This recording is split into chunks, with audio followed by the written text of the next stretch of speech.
How to change language on Google Flow. Now you cannot change language directly and only on Google Flow. You need to change the language on entire Google account. Now to do that, you need to go on Google, and then here in search bar you need to search Google account. And then click on the first result. And then simply choose the Google account on which you wish to change the language and log in to that account. After you log in, here on the left side, click on Personal Information. Then here you can find the language. As you can see here, language. Click here. And then here where it says Preferred Language, click on this pencil. And then here you can simply choose from the drop-down menu, or you can type the language that you want, for example, English.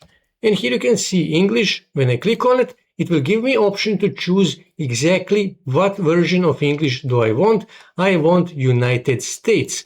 Simply click here on United States, click here on Save, and that's it. You will change the language on your Google account, and when you go back here on Google Flow, it will automatically change the language on Google Flow as well.